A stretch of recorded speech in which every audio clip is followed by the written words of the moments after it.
at that point in time, I wanted it to be over. I was like, I'm ready for the contract to end, and I'll just go back to being a wage. Yeah, because I was very frustrated. Building wealth has a lot more twists and turns when you're a business owner. Welcome to the Money Savvy CEO podcast, where we talk about entrepreneurship, money, taxes, and investing. I'm your host, Jen Druby, the hair-obsessed serial entrepreneur, tax specialist, and financial coach. Now let's jump right on in. What's up, guys? So in today's episode, I'm here with Parris, and he is amazing with his money. And you already know we have conversations all the time, and money is just one of our topics naturally. Yeah. And I think you're one of the first people that I've ever spoken to, and we had a conversation just about I could possibly buy a house for cash. Yeah. You remember that conversation? Yeah, I do remember that. In Oklahoma, at least. In Oklahoma, but still, this wasn't like a $50,000 home we're talking about. It was six figures. It was. So I was like, screw it. I'm just going to go and buy a house cash and not have many bills and travel. Yeah, exactly. Because we love to travel. Yeah. Actually, you know what? So I got to tell my listeners this one story before we jump in. Okay. Because you're my cousin. Yes, we're cousins. But let me tell you guys about this story, and you already know what story I'm gonna tell. He's laughing because we are in Dubai. Yeah. You already know where I'm going with this, right? We're in Dubai. And we are talking about, I don't even know who we were talking to, but the conversation came up, and I was just like, oh yeah, this is my cousin. And you were like, oh, we're not real cousins. And you didn't give it up for days. Oh, I'm never going to let you live this down. Because you already know, in the black community, everybody's our cousin. Right. And I remember we were like in Dubai, and I was explaining to this person who he told, oh, that's not my real cousin. I was like, Parris, your aunt was dating my cousin for like 10 years. Yeah. People have been cousins for way less than that. Right. You're right. But I think it was kind of like, there was a point in time where they were trying to hook us up too, remember? That's true. So just to bring down that awkwardness, as it was probably like a natural reaction. Okay, that's cool. Of course, I consider you are family. So there's no doubt about it. No doubt about it. But anyway, we're past that. Because I was going to ask you, in Oklahoma, I'm from D.C., everybody's a cousin. In Oklahoma, is the black community, is it that cousin thing still? Yeah, it's that. And, it's funny because in my family, I have lots of cousins, but a lot of the cousins who are levels above me, we always refer to them as aunt and uncle. Even though if they're second and third cousins, we always call them aunt and uncle. And so it's funny because the cousins that I grew up with that are in my generation, they're having kids now, and I'm known as Uncle Parris. Even though they're my second cousins, right? I'm Uncle Parris. So it's funny, because we did the same thing when I was young. So it goes beyond even just cousins. He's older than you. So it's your cousin. It's a level of respect. Yeah. Exactly. That's what it's always been. Yeah. Yeah. So I know I alluded to you being really savvy and really good with your money, but you're not an entrepreneur. No, ma'am. But you are a CEO. So I was just, before we started, I was talking about how every entrepreneur is a CEO, but not every CEO is an entrepreneur. But there was a time when you've worked full-time jobs for probably since you started working, right? Right out of college. Right out of college. Yeah. But then how long ago was it? 2 years when you got an opportunity to be a contractor? It was a year. A year ago. A year ago as an independent contractor. Yeah. Right. And I remember this was the first time when it was almost like being a business owner. Yeah. Oh, it definitely is. I was like, well, the guy, it was in the IT field, and he was like, I'm a 1099 you. He's like, it's best if you set up, your business and go that route, because otherwise, you won't see as much money as a W-2 employee. Right. So I said, okay. And so that's when I talked to you, and we started that paperwork. And so, it was about a year ago that I've been, I guess, CEO, entrepreneur. A CEO, entrepreneur, exactly. A business owner. Exactly, yeah. So I want to ask you got a taste of it. Did you like it? And let me frame it. So did you like the money part of being a business owner? That'll be dependent upon how you do my taxes at the end of the year. Oh, you putting it on me? Oh man, Parris, that's a lot of pressure you're putting on me. I know, and that's all I keep thinking about. I'm like, man, I can't wait to see what this is going to look like.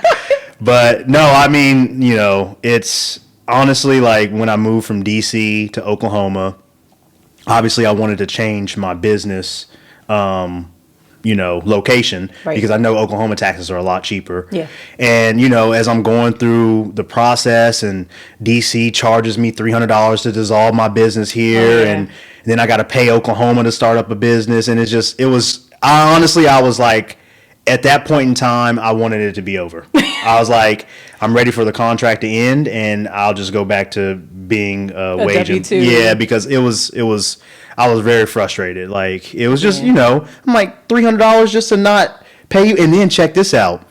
So the lady at DC, she said, well, you have 2 years since I had to pay $200 to instate my business. She said, you don't need to cancel it now. The right way is to actually dissolve it, pay the money, but you should wait, right? Well, I did, I did I'm drawing a blank. My business, my business agent, what is it called? The resident agent. Resident agent. Right. So I didn't use myself, I used Zen Business's resident agent because I kind of had a feeling that I might be moving, or I just didn't want stuff coming to my address. Yeah. I went ahead and did them.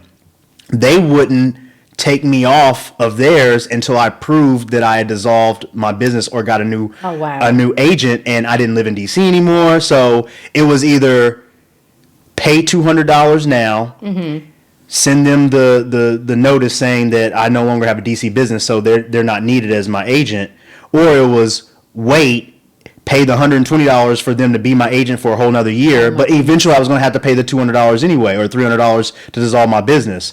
So it was just like I just bit the bullet and I paid it now, got them off my account, and then I was like, it's a write-off anyway. So exactly, it's a business expense. Yeah, so it's frustrating. It's a headache, but we'll see what you do for me. Oh God! See, you had that pressure again. See, you really putting all this on me.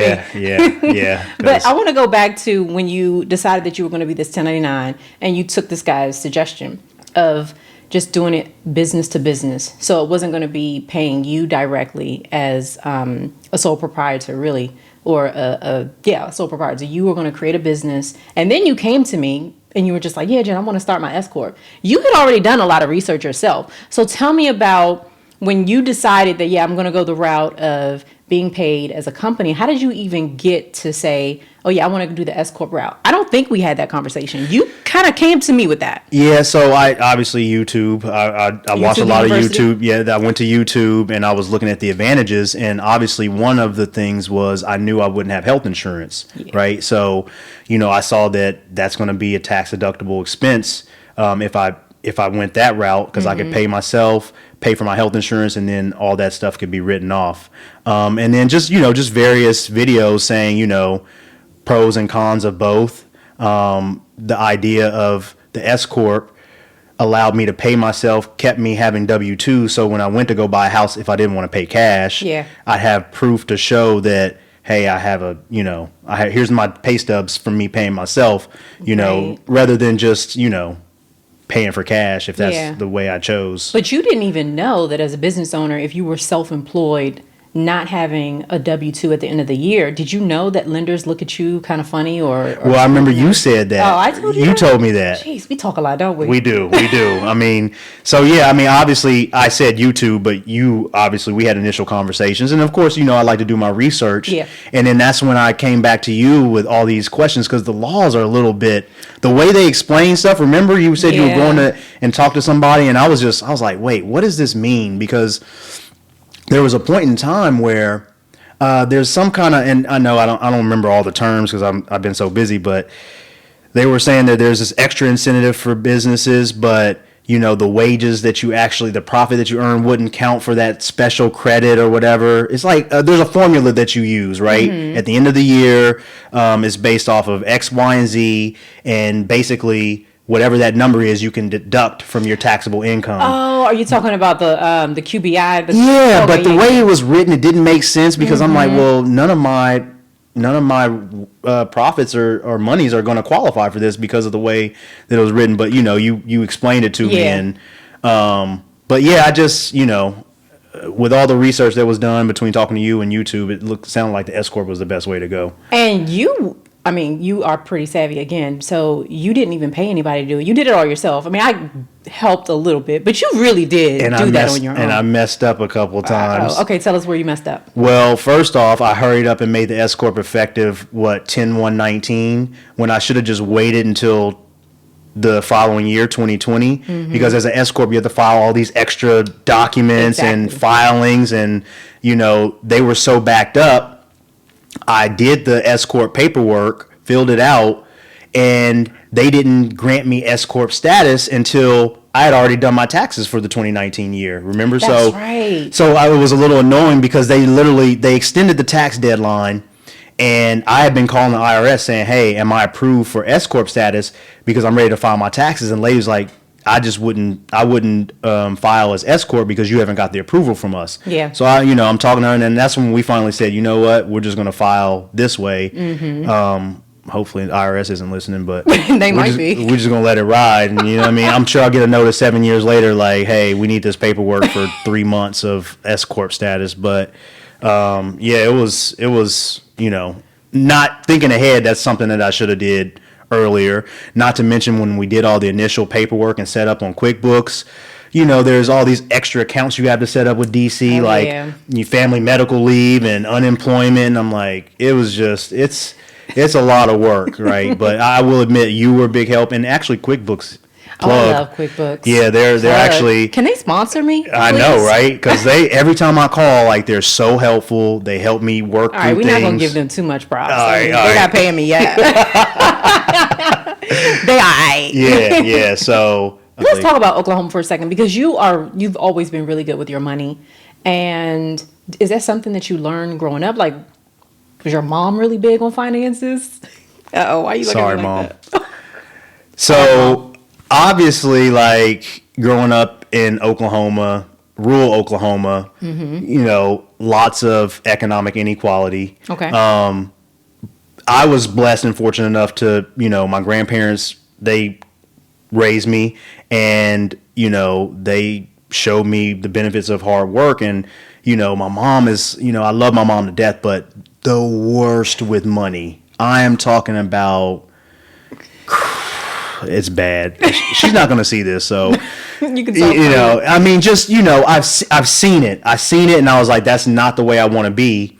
And even though my grandparents were blessed, there was a lot of us cousins that they kind of helped raise. So when you don't come from a whole bunch, we were blessed. Don't get me wrong, but you pay attention to those things, and then I just wanted to make sure that for me and my family and the community, I put a better mark on, Grayson, Oklahoma, which is where I'm from. Right. And so, I've always been people are always like, oh, he's tight. No, I'm conscious about, what I'm doing, you know what I mean, with my money. And that's good. That's as you should be. But you built up a really nice, nest egg. I did. Living in D.C. and working in D.C. Mm-hmm. So how were you able to save in such an expensive city? Well, I stayed in basements and rented out rooms for, half the time I was here. So that helped. And, I was conscious with my money. I didn't even move to D.C.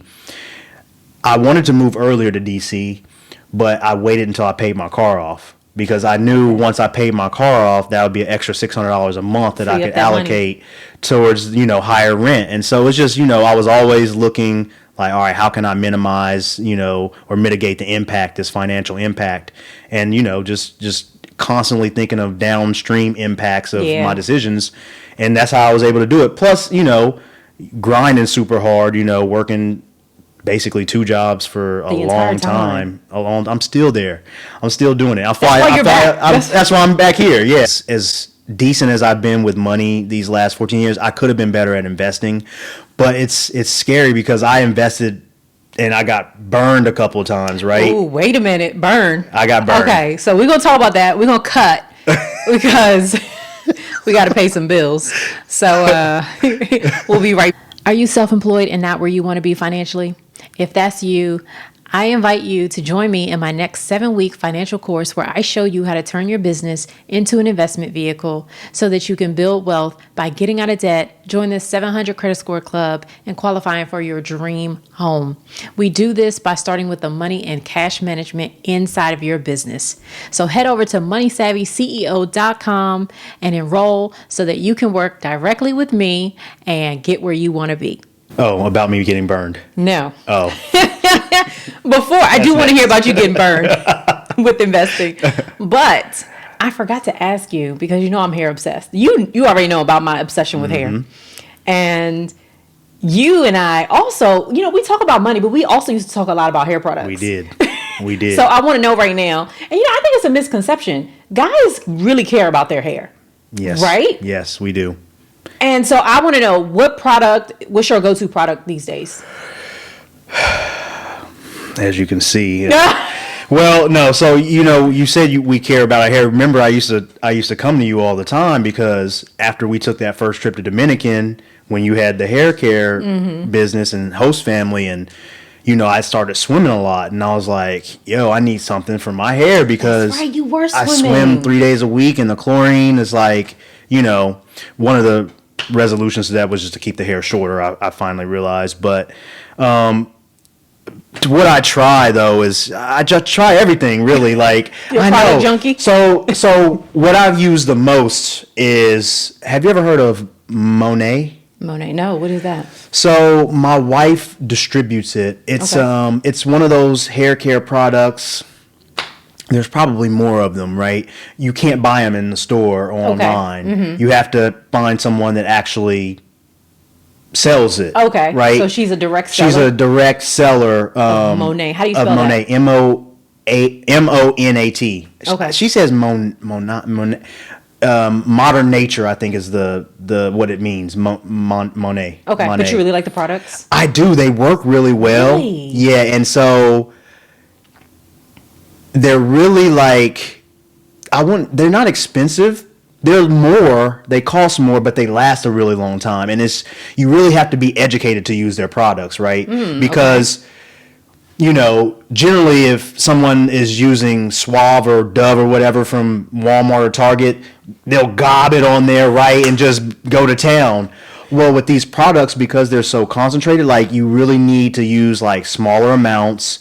Like when you shampoo your hair, when I use a shampoo and stuff, you have to like really lather up. You do to activate it, right? Okay. So, and then you realize like, wow, that small amount just did all that. Oh. And then you have to. So it's funny because my wife had sent some to my family in Denver, and he was like, yeah, the bottle's gone. It was too small. He went through literally like something that should have lasted him 2 months. He went through it in like 2 weeks, but that's because he didn't know. Educated, yeah. He wasn't educated. So my wife's done a few videos and stuff, and she tries to instruct people. She was doing really good at one time, but I use that to support her, right, whenever I can. But when you're so busy, sometimes it's just like. So of those products, like, whatever. Are you using the leave-in or is it the shampoo? I use everything. They have a whole lineup, and they actually have lineups for people of color too. Oh. And I've seen some ads on Instagram. And my wife's like, look, that could be you. Because she wants me to get on there and, But I like the products. Ulta Beauty Supply. Yeah. My cousin in Oklahoma used to work there for a part-time job for a really long time. And so sometimes when I'm there and I run out of whatever I'm using, she's like, here, try this. And I'm like, wow, what is this? This is like amazing. Yeah.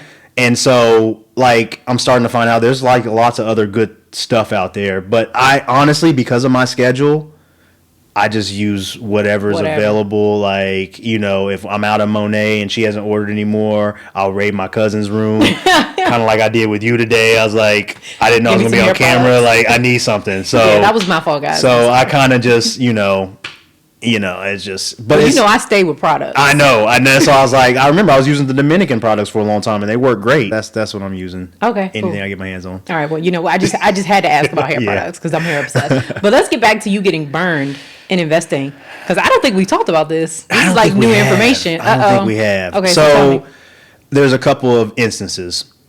One, I'm into the alternative investments, Yep. precious metals and all this stuff. And not to say I'm a doomsday type of prepper or whatever, but the fact is, like, inflation is high. We print a lot of money. Like, there's consequences to that. Like, Absolutely. People wonder why the housing prices are so, like, stock market and housing prices to me have absorbed all the inflation over the last. They have.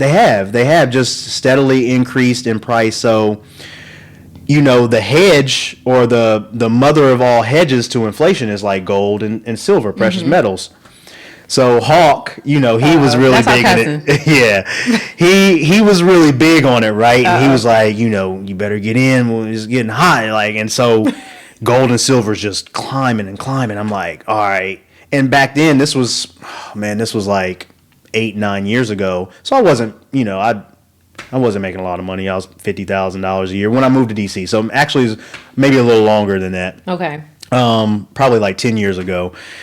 I spent like $6,000 or $7,000 in silver and gold, like like hard bars, coins, all that stuff, right? Okay. Because I was like, yeah, like it makes sense. Like, we can't keep printing all this money, and literally like 2 days later, it goes from $55 an ounce like down to like $8 an ounce. Ooh. So right now, I don't even know what silver is at now, but I still have it, right? Okay. So I still think the fundamentals are there for silver and gold to be higher than what they are. Okay. And so I still have all of that. And so it's great. And, I kind of just left it alone. But, I was like, but I didn't learn my lesson there. Uh-oh. There was another instance. Sirius satellite and XM satellite used to be separate. Okay. Remember? There was I do Sirius remember satellite that. radio, Yep. XM. Yep. Well, they were talking about the big merger, right? So they were about to merge.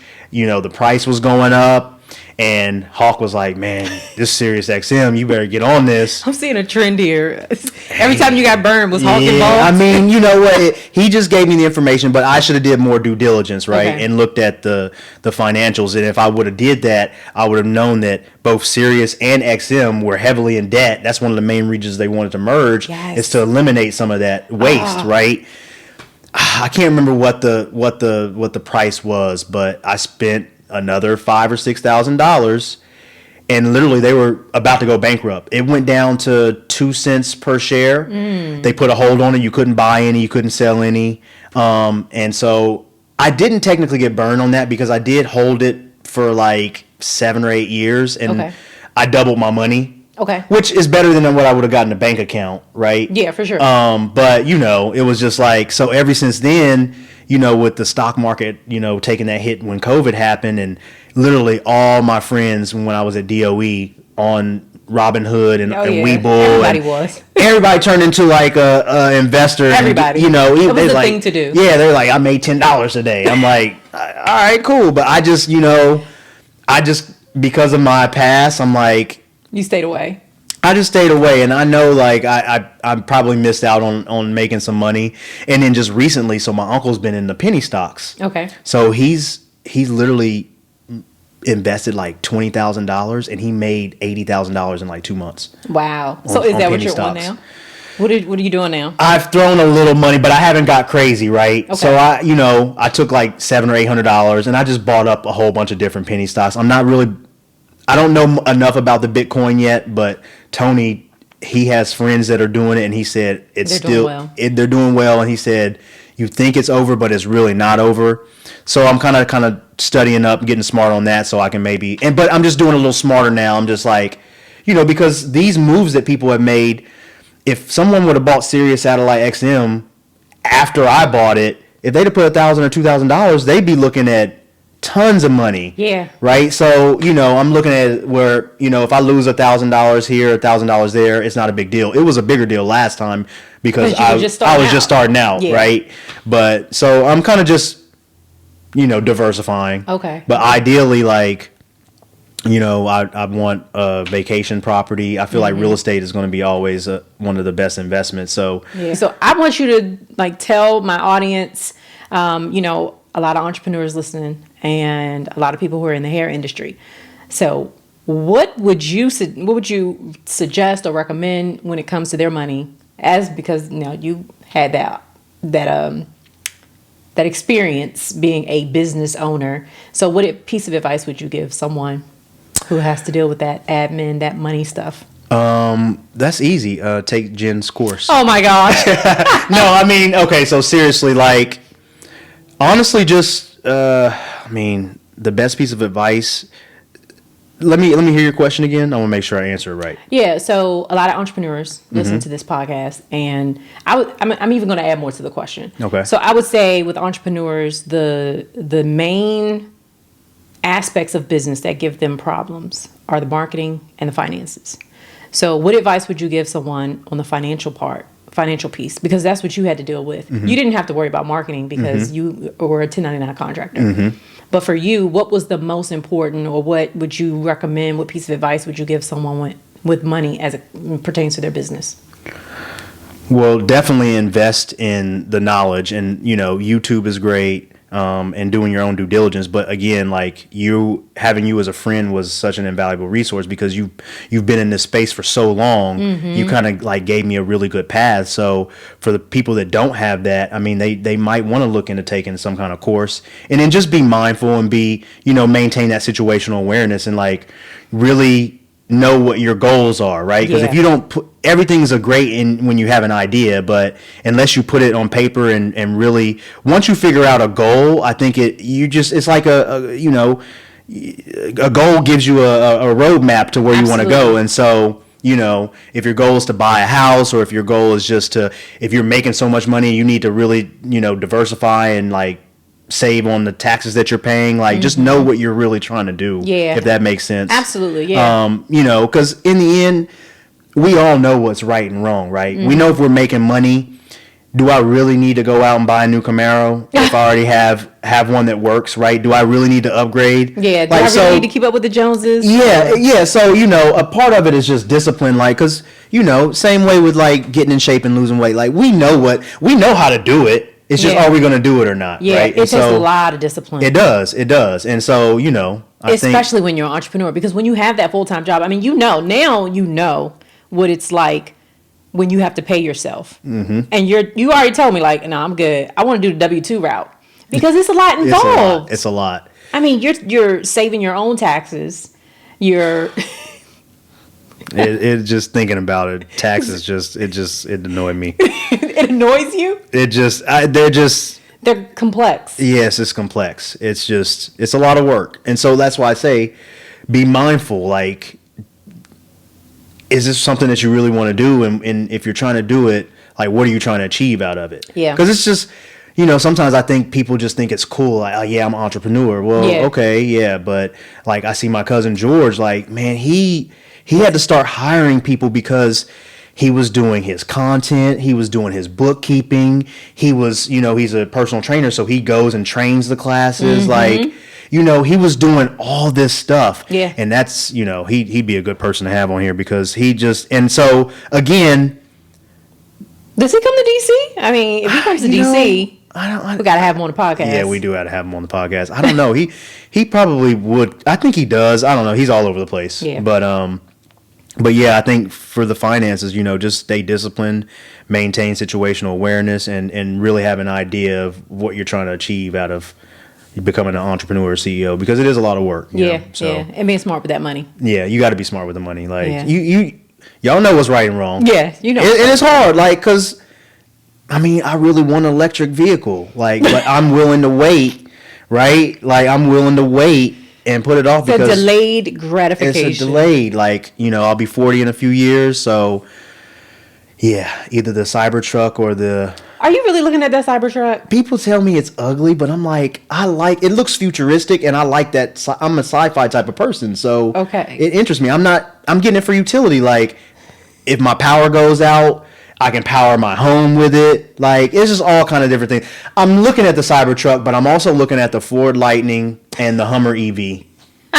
But I'm going to have an electric. I mean, so am I. Truck. I'm all about. So the electric vehicles. Yeah, I can't wait. It's the future. It is the future. Yeah. Well, Parris, I'm so happy that you made some time to be on the podcast, even though I didn't prep you and let you know it was going to be on video. So you had to raid my hair products. Have me on here looking crazy. We're gonna have to have you back. Yeah. When you know you're gonna be on yeah. video. Oh yeah. And then you'll be ready. Yeah, I'll get a fresh cut and everything. Seriously. You get a fresh cut. I'm trying to look right on here, you know? Oh my gosh. Anyway. All right, guys. I'm Jen Druby. This has been a pleasure. You've been listening to the Money Savvy CEO podcast, and I'll see you on the next episode. Peace.